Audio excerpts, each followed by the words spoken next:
In this video, I'm going to give you an alternative way of solving the rational equation 4 over y minus 5 equaling 5 over 2y. To start things out, I'm going to do a very simple step here. And that simple step is to actually rewrite the 5 as being on top of 1. I know that seems very basic, but it actually does help out to notice that because what we're looking at now are three fractions. All right, 4 over y, it's a rational expression. 5 over 1, just a rational number, and then 5 over 2y. So here's the alternative way to solve for the variable in this equation. And what that's going to amount to is rewriting each of these fractions with the common denominator. Now can you think about what the common denominator is going to be between y1 and 2y? The common denominator is 2y. So what we'll do is rewrite each fraction so that the denominator in each fraction is 2y. So let's take a look at the first fraction, 4 over y. You'll notice that this already has a y in it, but it's missing a 2. So for that reason, I'm going to multiply it by 2. And of course, another golden rule of fractions would say that you have to multiply the numerator by 2. Now at the second fraction, we have a denominator of 1. So what we'll have to do in order to make this denominator look like 2y is multiply the 1 by 2y. Of course, we'll have to do it to the top as well. Now the third fraction, or the fraction that's on the right-hand side, already has our common denominator, so there's no readjusting to do here. So let's go ahead and simplify things. Our first fraction, we're going to multiply 2 to 4 to give us 8. And on the bottom, 2y. Now our second fraction, we have 2y times 5. Multiplying the 2 and the 5 together gives us 10y all over 2y.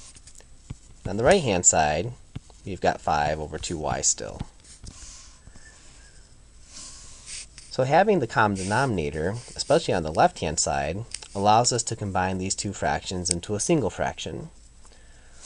So since they have a common denominator, in order for us to combine it into a single fraction, we'll have to subtract the numerators.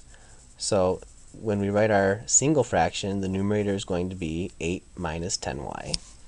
Let's write that down. 8 minus 10y. And that's all over one copy of the common denominator, which is 2y. On the right-hand side, we still have 5 over 2y. What you can do next is multiply both sides by the denominator of 2y. Check out what happens. So what I'm going to do here is multiply both sides by 2y. So the left-hand side I'm going to surround in parentheses. And it's a good idea to maybe go ahead and do that with the right-hand side. Can you tell why it's to our advantage to multiply both sides by 2y? Yeah, cross-canceling is going to happen. So check it out. The 2's cancel, also the y's, and what's going to be left over on the left is 8 minus 10y. And on the right-hand side, the same thing happens. The 2's cancel, and so do the y's. So you're left over with 5.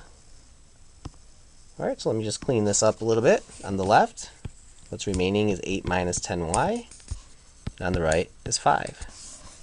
And we're back in linear equation territory. So let's go ahead and wrap this one up. What I'll do is subtract 8 from both sides. What's going to be left over on the left? Negative 10y. On the right, 5 minus 8 is negative 3. Last but not least, let's go ahead and divide both sides by negative 10. And our final answer here is y equals negative 3 divided by negative 10.